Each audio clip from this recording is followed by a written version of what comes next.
HB RV Lifestyle, the podcast. We are live here, 6:30. It seems like every single day Pacific Standard Time, especially lately. We got a lot to cover today. There's some misunderstandings that we need to kind of smooth out and get folks to kind of understand what the context of several situations are. We also need to cover the non-propaganda ending of the Tampa RV Super Show. We got a lot of other stuff to cover, but those are the main points we're going to talk about. We're going to start with the Tampa RV Show. Horrible, horrible show for Highline fifth wheels, Class B motorhomes. Really disappointing numbers in those segments. But there's optimism in several other key segments, and I hope that the industry is paying attention. So I'm going to give you a quick example. So I talked to a few people I know that I trust at the dealership level that were in Tampa, Florida for the RV Super Show. And here's an example of what happened. So one person was selling a Brinkley fifth wheel and excited, and a lot of excitement going on and the whole show. They have a trade. It's a 2021 trade-in. Now, because it's a show, they're going to fling all the monkey poop against the wall and see if it sticks.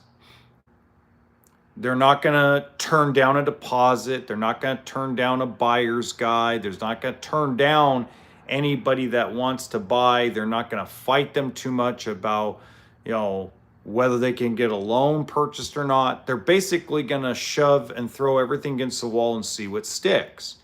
That's normal for a show. That's nothing outside of the ordinary. But we're running into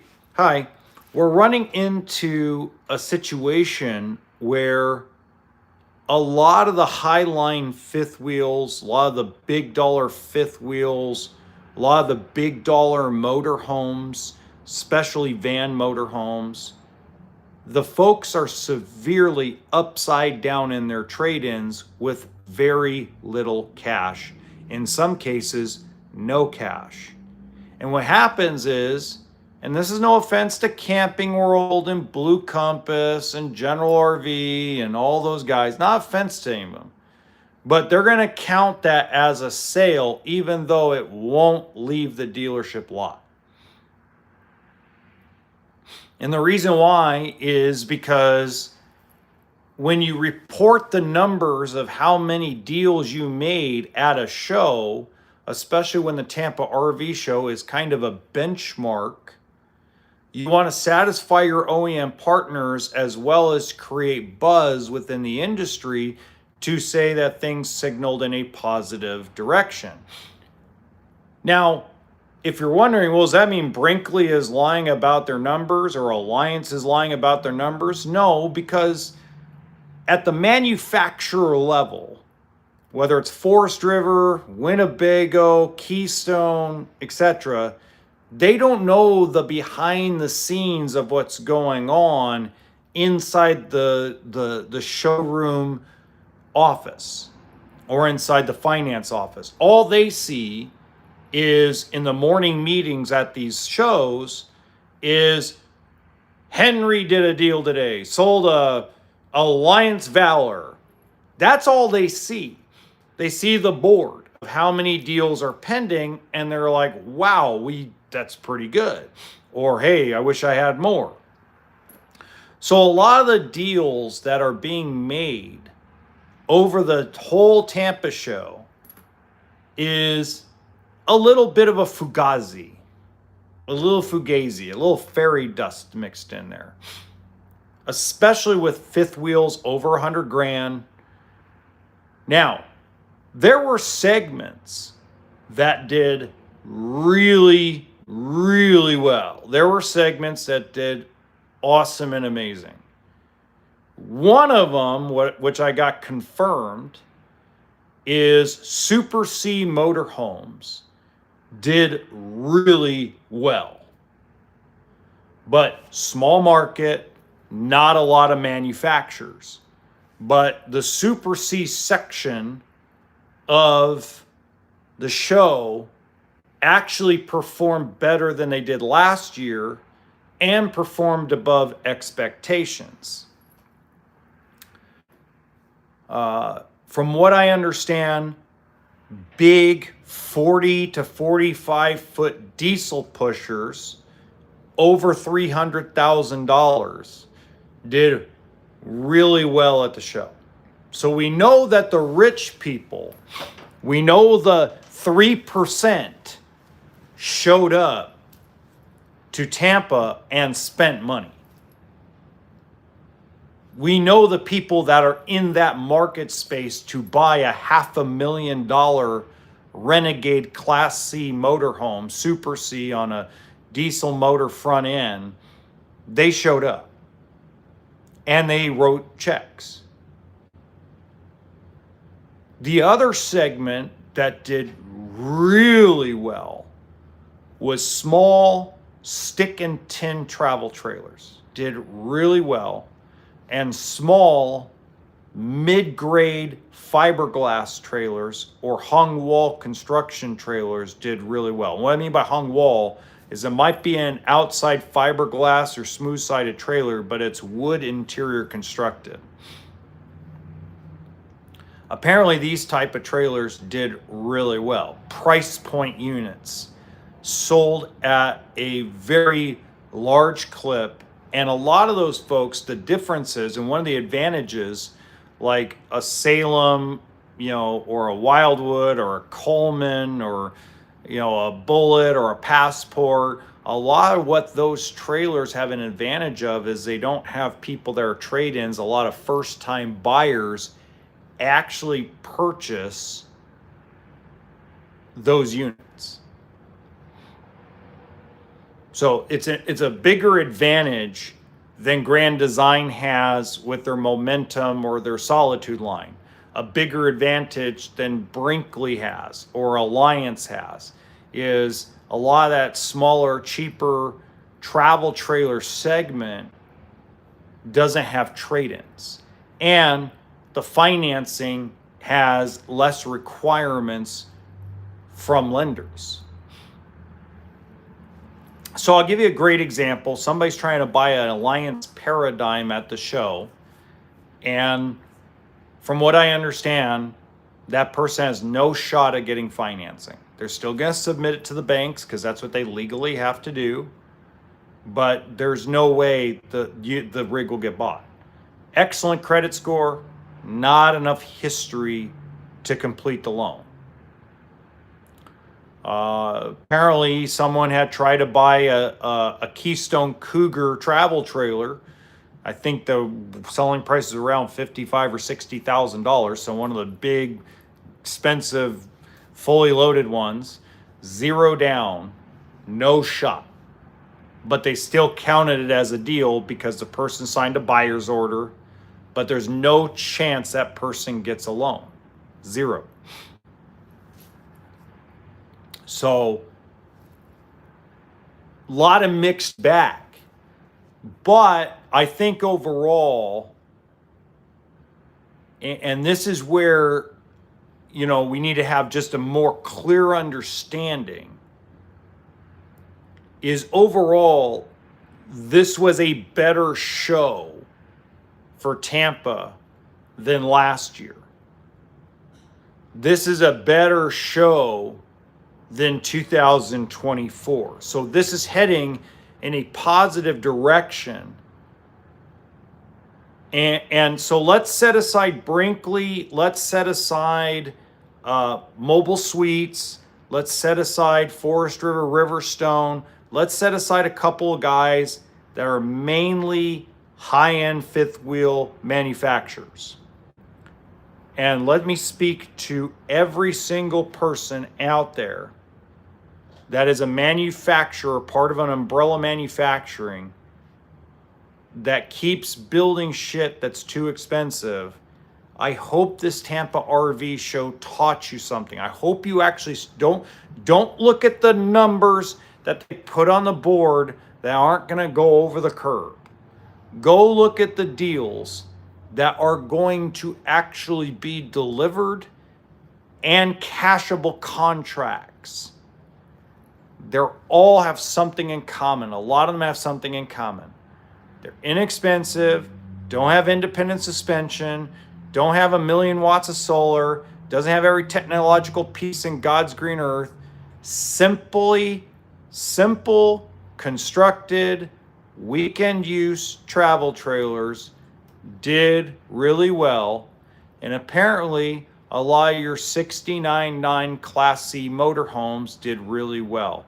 Get back to building the basics, and the RV industry will have growth in 2026 and 2027 and beyond, no matter what the economic outlook is. Even if the AI bubble pops, the affordable things are the ones people are going to go after. And proof is in the pudding, guys. I mean, here's an example that doesn't have to do with the RV show. I've got a travel trailer out here for $6,000. Everything works. There's no solar. There's no independent suspension. There's no fancy inverter. None of that crap. Simple. $6,000. The day I put that on Facebook Marketplace yesterday, up until time of filming, I've had 211 messages asking me if it's available. But when I post or put a $55,000 truck camper, I get one message a month.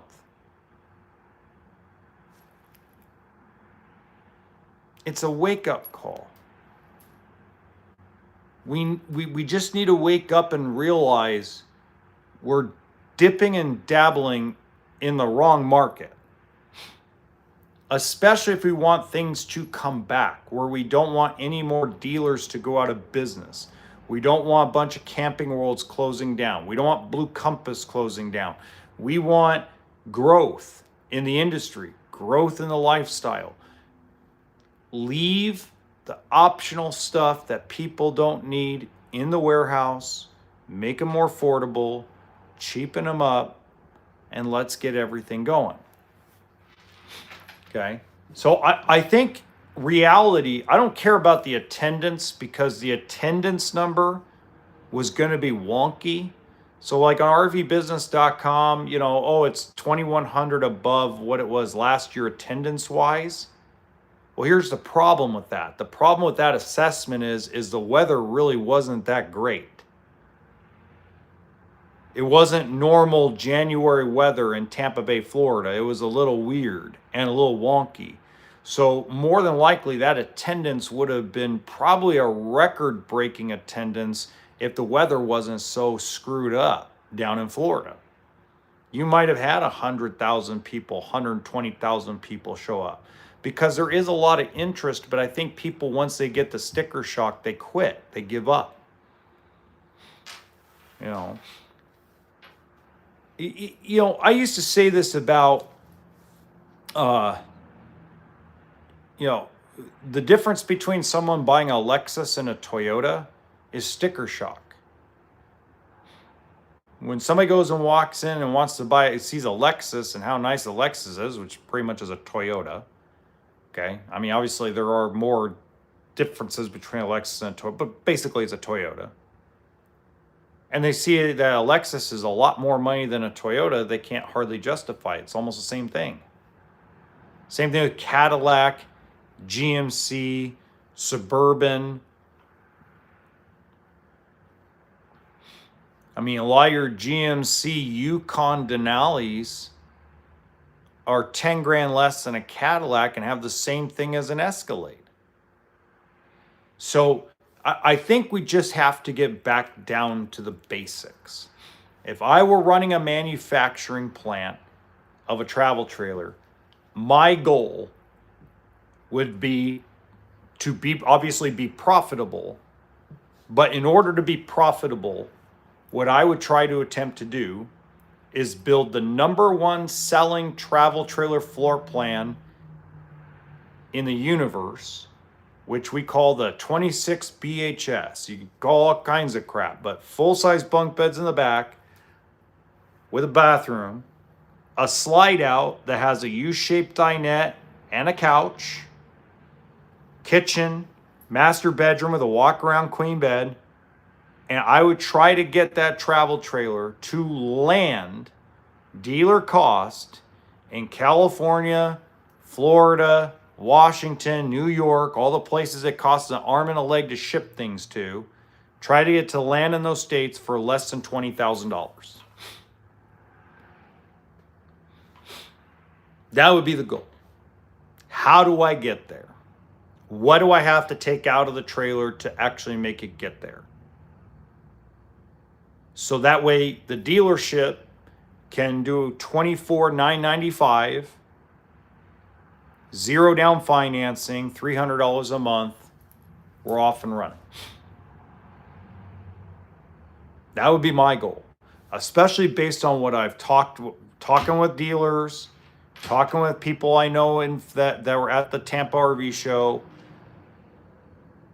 The going after the 3% is not going to grow the industry. It's going to set it back.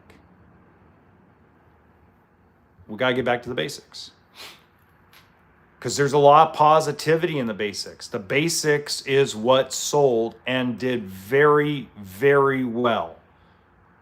Exceeded expectations. From what I'm told, like when the weather got bad and they had that really bad weather day in Florida, and yet when you hear guys say, wow, we actually had a better show than last year in small, cheap travel trailers, it should be a wake-up call to the industry. Same thing with Class Cs. Same thing. Okay. Now, there seems to be some misunderstandings about things I say. And I'm going to clarify a couple things while I close out of here. The first thing I really want to clarify is people think I have a problem with customers coming in and making an offer less money than what we're selling a unit for. I absolutely have no problem with that at all. What I have a problem with is when you have a newer used unit that's on sale for $30,000. You want to pay cash, and you have 15 grand in cash, and you come in and offer 15 grand in cash on a $30,000 unit, selling price, not the sticker price, not the list price, the selling price. I got a problem. Now, if you got $30,000 to spend and you come and offer me 25, I'll respect that. You have all the money that if I tell you no, you have the ability to pay the 30 grand. You just at that point have to make a decision that you're going to, hey, I'm not getting a discount. Do I really want to do business with this person? I'm in. I'll take that. But when you walk into a dealership or a store like Walmart, or you walk into any kind of situation, even when you go to a private party seller of a car or a boat, and you walk up with not the full amount of money that they're asking for, and you're just wasting your time and theirs. And I have a problem with time wasters. I have a problem with people that are bullshit artists. Shop in your weight class. If your weight class is $500, shop for $500 rigs and then try to negotiate a better deal. And here's my best example of this. The used car market is so easy nowadays You see all these guys that have used RV dealerships that are on TikTok, Instagram, Facebook, YouTube, all over the place. I am yet to see any of these dealerships discount a car 50% off of their asking price. Well, they discounted $200, $150, sure. But you're not taking a $70,000 used SUV and buying it for 35 grand. Not happening. So you're driving 70, 80 miles to waste somebody's time because you don't have all the money? That's what I have a problem with. I don't have a problem with people negotiating a deal.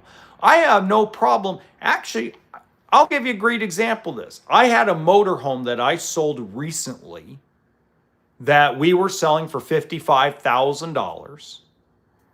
And the guy had all 55 grand. In fact, he could afford to buy more. He had all the money. He could stroke a check for 55 grand. He offered me 40. I came back at 55 grand because it was a consignment and I knew where we stood. I double checked with the customer owned the motorhome. I knew exactly where we stood. And the guy plain and told me said, I don't pay what the dealer's asking. I have the 55 grand, but I'm just not going to pay what the dealer's asking. Hey, fair enough. Thank you for the offer. Have a great day. He left, got in his car, took off, came back 20 minutes later, said, you didn't chase me out of the dealership. No, sir, we're at the bottom. Stroked me a check for 55 grand plus tax. So I have no problem with someone that has the ability to buy a $70,000 whatever coming in and making a 50 grand offer. But when I come back at way closer to a number of 70,000, they're not saying they're jerking me off and wasting my time because they don't have the 70 grand or they don't have the ability to buy it. That's why I say that shop in your weight class. And there's nothing wrong with anybody's weight class. My weight class for my next car is $1,500. That's my weight class. So when I go shop on the internet next month after the show's all over, do you think I'm looking at $5,000 cars and go offer them $1,500? No, I'm going to shop $1,500 cars. And then I'm going to go and I'm going to try to see if I can get it for $1,200. If I can't, and I really like the car, I'll pay the full $1,500. But I'm not going to go to somebody's house that's a private seller that works during the day a 9 to 5, takes care of their family, feeds their fucking family, and fucking wastes their time when I don't have all the money. Not going to do it. This is why when I do consignments and purchase used inventory from private sellers, I email them or send them a message through Messenger saying, hey, if your trailer's exactly how it looks in the pictures and everything works, this is what I'd buy it for, this is what I consign it for. And I'll tell you, 90% of people send me a middle finger emoji. I'm good with that. I'm not going to waste your time and show up to your house and try to lowball you. I'm looking to buy inventory wholesale, and I'm trying to get consignments. 10% of people, they go, hey, I'll consign it with you because I'm having a tough time selling it myself. That looks like a fair number, and it's a free piece of inventory for me.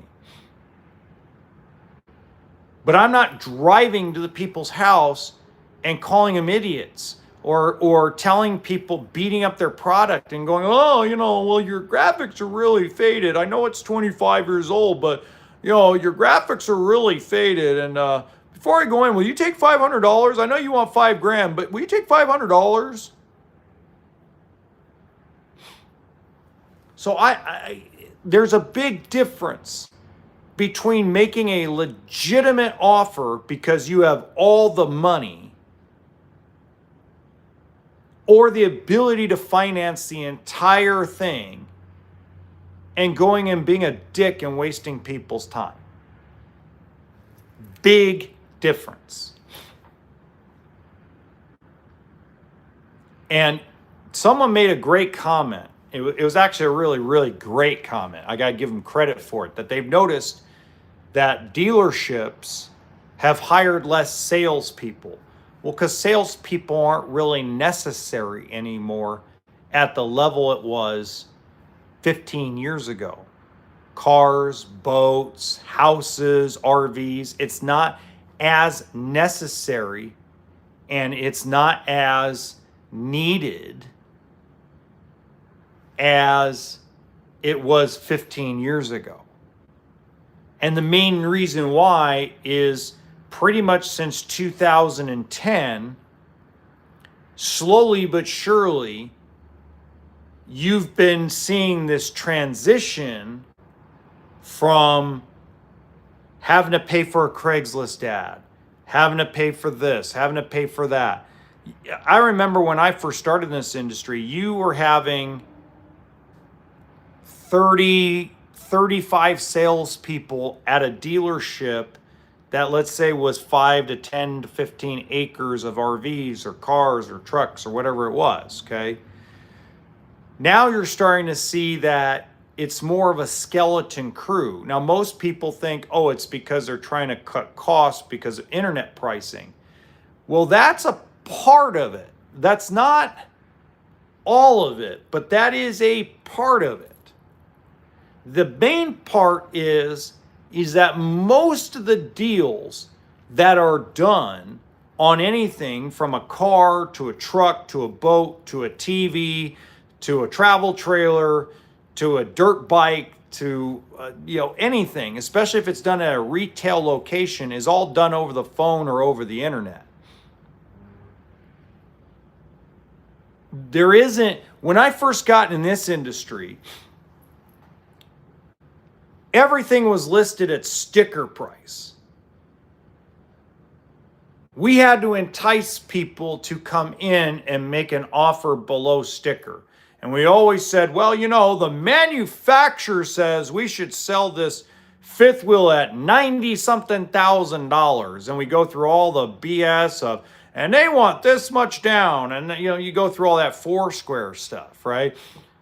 The Foursquare anymore is not really to try to make money anymore like a lot of people try to make it out to be.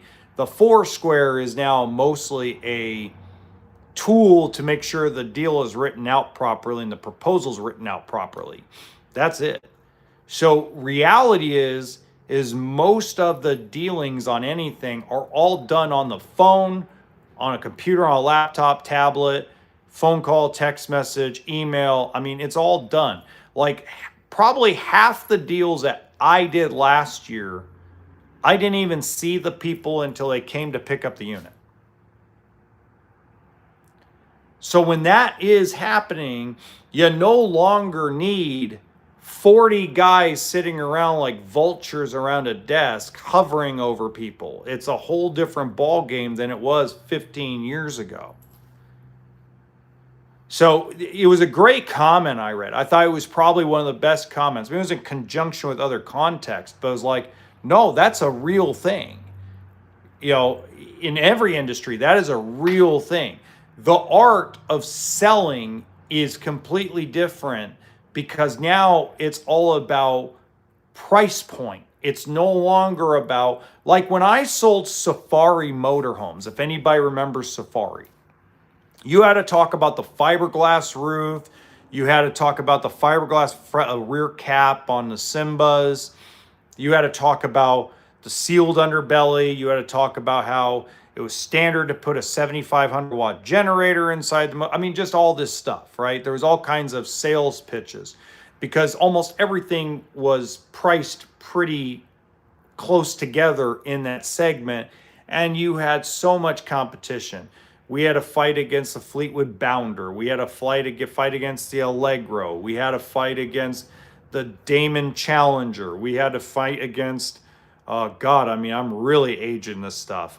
There was a big battle, so you had to know your product in their competition. Now, and we used to beat each other up. We used to have fist fights. And if you're an RV salesman, especially if you've been as long as I have, there's been fist fights in the back of alleyways of dealerships over shit like this. Okay. So it was rough and gruff. And you've seen a lot of the old timers have started to either retire or go on the road and do shows, because the regular dealer life is no longer what it was, where you had tons of people walking in. Your cell phone is the new RV dealership. Your cell phone is the new car dealership, new boat dealership. You only go in to go touch and feel certain things, and then you make your purchase. And that's pretty much how it works. The education part is all done on the internet. Probably, I had someone on Facebook, because Facebook's been growing for me as far as my audience on Facebook has grown. And a lot of people on Facebook have been like, oh, where can I buy a Scout camper? You need to order it. You know, you build it out yourself anymore. I teach you about the product, you build it out yourself, and you order it the way you want it, so you can get, you know, a camper for, let's say, 20 grand, or that same camper can be up to 42,000, depending on everything you want on it. I think Scout and Adventure Camper kind of came up with this great concept. So when we talk about, you know, the size of a sales force, now salespeople, especially in the RV industry, no longer have to know the product, because, and this is where like positivity of like guys like Josh the RV Nerd come in, where Josh is actually a necessity in this industry. Is a lot of people that walk in, when I overhear conversations, they've either watched me, they've watched Matt, they've watched Josh, they've watched Jason on RV Miles, you know, so they've already soaked in the education while they've been sitting on the toilet in their house, or maybe while they're on their lunch break, or maybe there's some boredom going on at work, or whatever the case may be. So it's no longer a necessity for you to walk on the dealer lot and get a fresh set of education. You can get most of the education on YouTube, TikTok, Instagram, Facebook, and you simply are walking in to confirm what you learned or confirm what you think may be true or false. So it's not a necessity like it was 15, 16 years ago.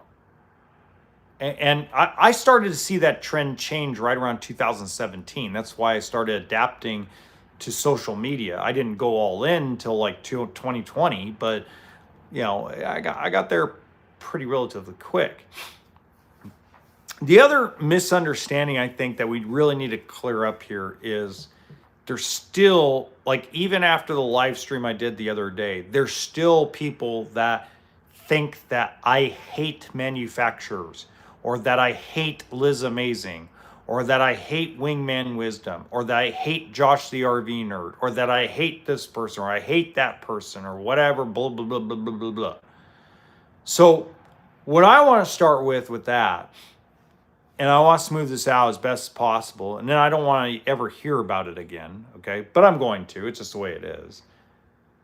So when it comes to Miles RV, Myles RV, my problem never came up again after he stopped basically doing some of the dumb things he was doing. Now, do I make fun of what he does sometimes? Yes, it's part of my persona. I have a lot of sarcasm and a lot of humor, and it's very dark humor and very dark sarcasm, and I'm not going to change who I am just because I'm on YouTube or just because I'm on social media. Not going to do it, okay? You could offer me $50 million tomorrow, and I don't think I could ever, I'd probably end up paying you back, because there's no freaking way I could keep my dark humor and my sarcasm out. Just the way it is, okay? So when people do and say stupid shit to me, I don't let it go. I'm not going to, because that's dumb, that's idiotic, it's moronic, okay? But when I make fun of something that you do, it's not because I don't like you. It's because it's not natural for some reactions from certain social media personalities. My biggest example of this is actually Mr. Beast. Mr. Beast does something I can't stand.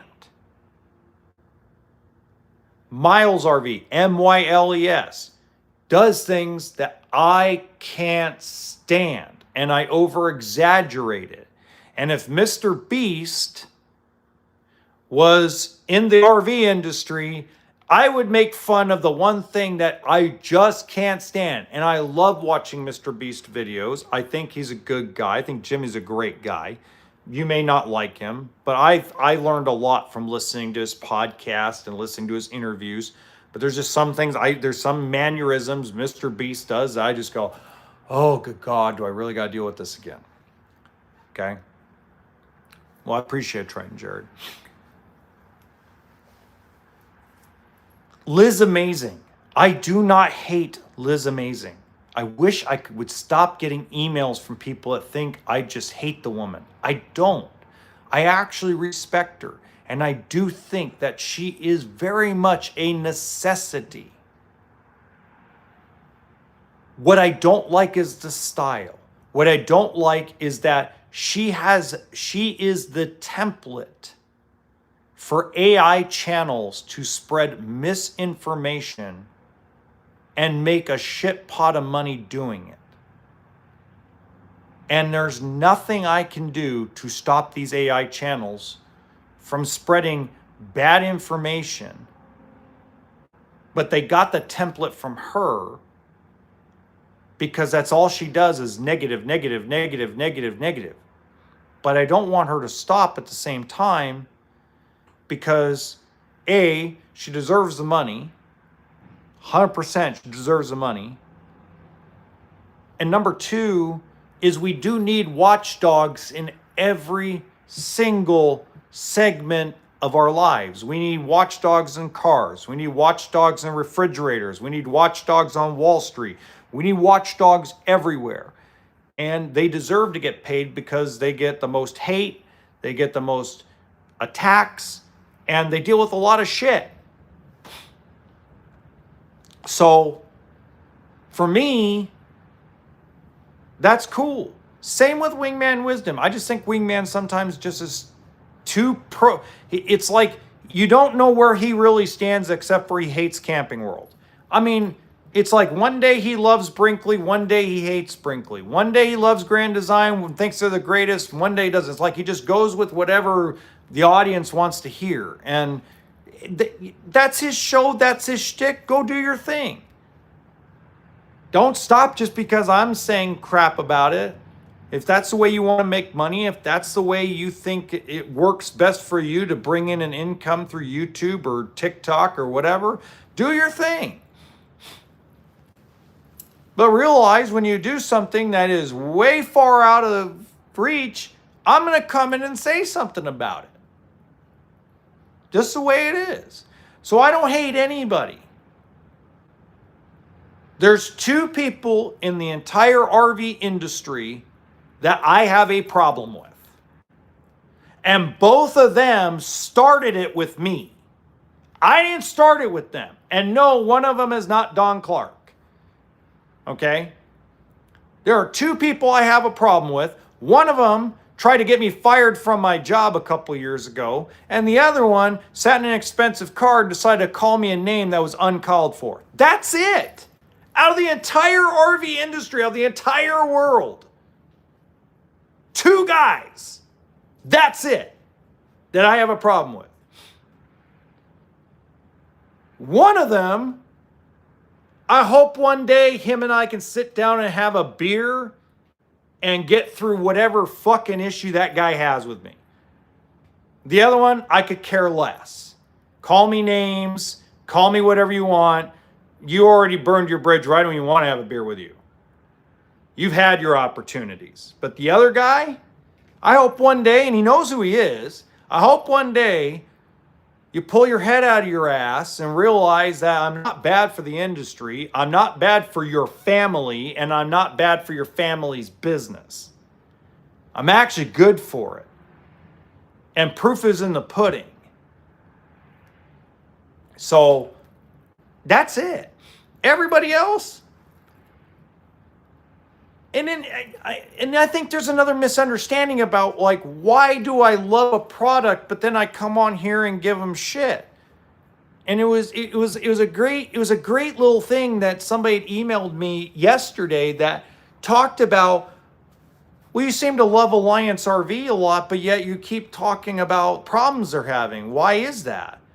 And I go, because even if it's a product I absolutely love and adore, I'm not the guy that's not going to tell you, hey, by the way, I had a great conversation with somebody over the phone. It was about truck campers.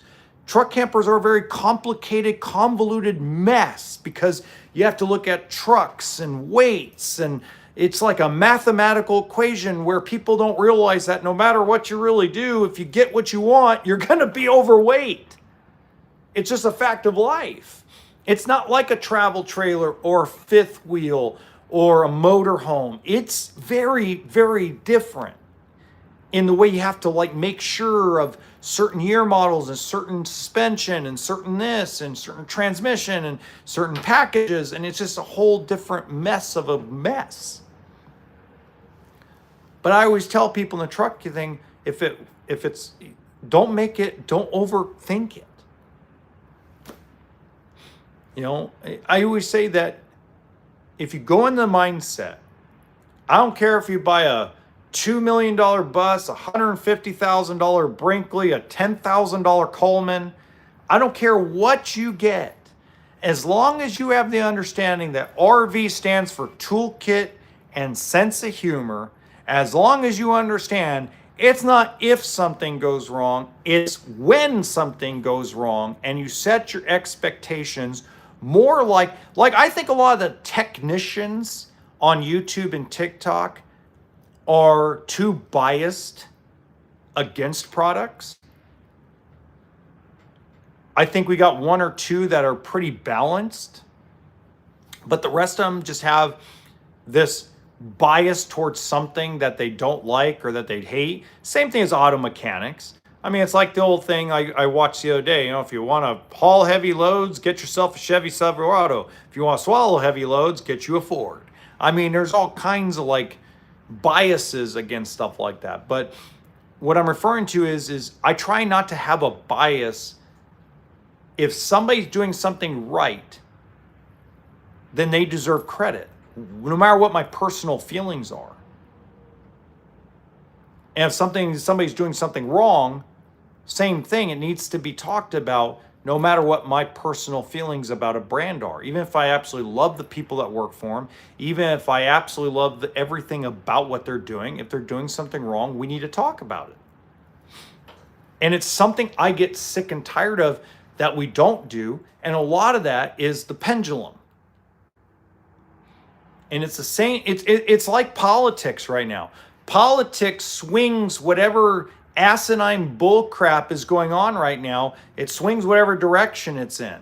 So one day it's about interest rates, the next day it's about Greenland, the next day it's about ICE, the next day it's about a shooting in Texas, the next day it's about a shooting in... It's like, hold on, guys, why are we politicizing every little thing that happens on a daily basis?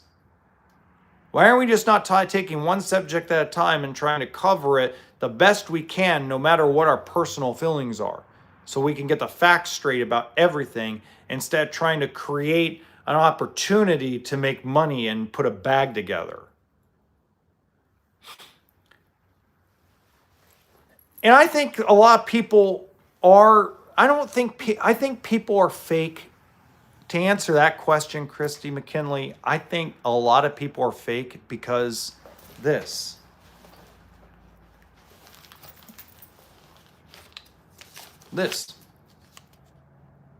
Only reason why they're fake.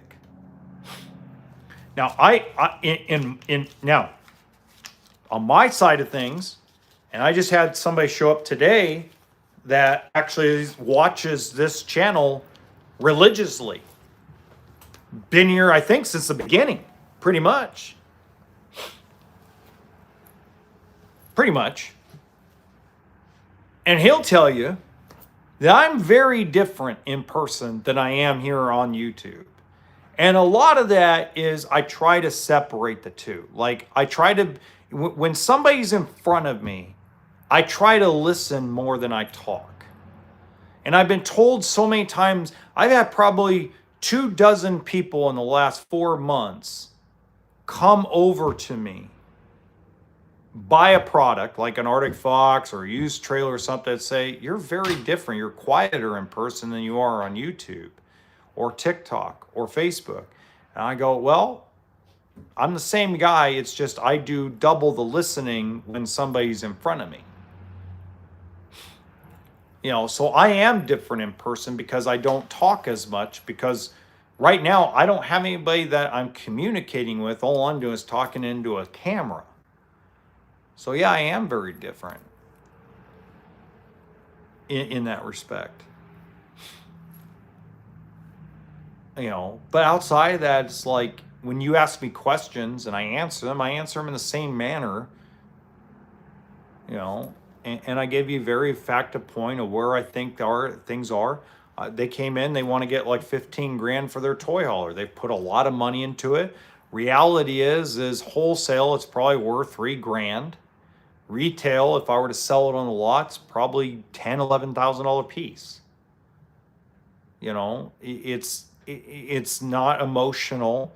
It's here's where it stands. I think they could possibly get a lot closer to 15 grand privately, because someone's going to come in with 12 or 13 grand cash, think they can steal the sales tax and fake their way through registering the unit and try to rip off the government. Well, they can't do that at a dealership. So I think they could get a little more money for it, obviously, on their own. And then we were talking about a unit that they wanted to buy. And it's like, here's kind of what I think you should do. You know, it doesn't mean they're going to go do it. Well, and Christy McKinley, that is a different issue. And I talked about that the other day. I talked about that pretty extensively the other day. And the basics of it, and YouTube took the video down because a Karen or a Chad complained. But the short version of the long story is, especially full-time RVers are so dependent on people purchasing products so they can continue to live the full-time RV lifestyle. It is a very expensive venture, whether you live in a van type, a fifth wheel, a travel trailer, and to go around the United States and Canada and see every national park and go to every resort. It is a lot of money. And so, you know, and again, I'm not going to, now this I'm not going to blame on them, but I'm going to use Jason and his significant other at RV Miles as an example. I think Jason does a really good job. I think he has a really good thing going, and he's constantly evolving. But I think people looked at them and looked at probably 2 others that have been doing it a long time and see that, wow, they can go full time in their coach, and, you know, all they do is YouTube videos, but they don't understand the process of it. Nobody understands what actually goes into it. I mean, if you go to, I challenge everyone that has stuck around, go to Josh the RV Nerd's YouTube channel. Go to his homepage and click on oldest. So it sorts all his videos by the oldest videos. Okay? And you're going to see that it's more than a decade of content. You're going to see And if you play the videos, you're going to see a big difference from where Josh started as a creator to what he was before Bishes bought him, which I think those years right before Bishes bought him, he had like a 3-year stretch where I think he was probably the best content creator on YouTube. Better than Mr. Beast, better than 90% of the hacks doing skits, because Josh just has that personality to him that when it was independent and you could see the difference between today's Josh and peak Josh. Peak Josh, if he was doing anything else, if he was doing skits, if he was doing game challenges, anything, Uncle Josh, Mr. Winters, would be bigger than Mr. Beast because he just has that personality. He has that charisma. He has all the intangibles that make Jimmy / Mr. Beast what he is. But I think Josh is superior in that respect. But because we're in a niche that is limited to 1% of the population of the US of A every year, it's hard to be a 500 million subscriber channel. Okay? So to me, you know, you have to look at RV Miles. So Jason, you got to look at Josh. Let's look at Matt's RV reviews. Look at how Matt started. Click on the oldest videos of Matt. It's a decade of content that got them there. And what happens is, and I'm not blaming this. I want people clear. I'm not blaming anyone. But what happens is they start thinking, oh, I can do that. And then, you know, the fresh face of the full-time RV lifestyle always has a big push. People see somebody fresh, somebody new. Maybe they'll have something different than whoever the newest person was or oldest person was. And then they slowly have this decline because it's overfilled and oversaturated with people. And right now, the biggest full-time RV content creator is an OnlyFans model that does adult content in her RV van. That's the largest YouTube creator in the full-time RV space. And she's coming out to the Pleasanton show because she wanted to go on my podcast. She was supposed to last year, but never showed up. Apparently this year she's coming. Who knows? And if she's watching, are you really going to show up this time? I mean, Jesus Christ. She's the largest. 1.6 billion views in 2025 on long-form content living in her van. 1.6 billion views. Nobody's close. Nobody else is close. That is an outlier. Normal mom and pop that decided they want to sell their store and live off of YouTube and TikTok revenue and stuff like that don't understand what it took. The Nerd, Matt's RV Reviews, the RV Hunter, RV Miles, even MYLES RV. You know, I know I give him crap, but go look at his oldest videos. Go look. Let's give credit where credit's due with that guy. That guy busts his ass. I may make fun of him and go, oh my God, it's so innovative. Okay. But the reality is he busts his ass on a daily basis. And he probably does at least minimum 750 to 800 videos a year. And he's a team of what, 2 or 3 people? You know, Josh probably has a team of 5 or 6 plus people that work with him. But before that, You got to imagine that Josh probably was doing everything from editing his own video, creating his own scripts, plugging in the units, cleaning them up. Because I guarantee you his family's dealership up in Michigan didn't have the budget to make Josh have a production team like Bish's does. So we have to go look at the bottom line of what it took for these people to get to the point where they are today. You know, let's look at Liz Amazing. Now, I'm pretty sure she has the money. She probably, to making 30 to 50 grand a month, I'm pretty sure she has a team that helps her edit her videos and stuff like that. But just imagine, before she was making all that, before all that was going on, before she probably had the ability to do that, she had to go do the research, go do the legwork, go do the footwork. And as her following grew and as she felt more and more uncomfortable, now she's got to figure out a way to hide from everybody. So you can't just step in and make a bunch of money. I don't make a bunch of money. I have a comedy channel that's almost 200,000 subscribers now. I think it's got like 199,900 at that right now. It makes $800 a month. 800, that's it. This channel makes 3 to 4.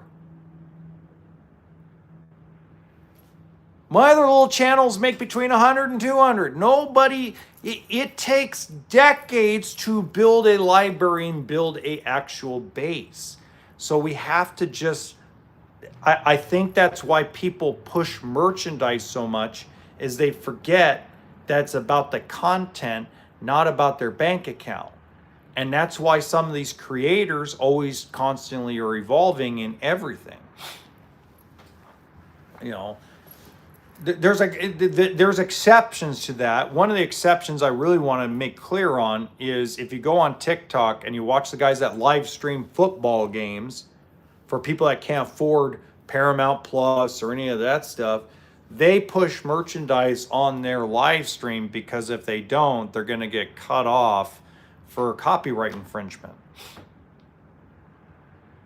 So one guy he sells a projector during football games and he live streams the entire NFL season straight on this projector and always is constantly showing people, this is what, it's a flash sale, it's this, it's that. He's really letting people watch the thing. If people bought the actual projector, they'd probably, it'd probably be bonus.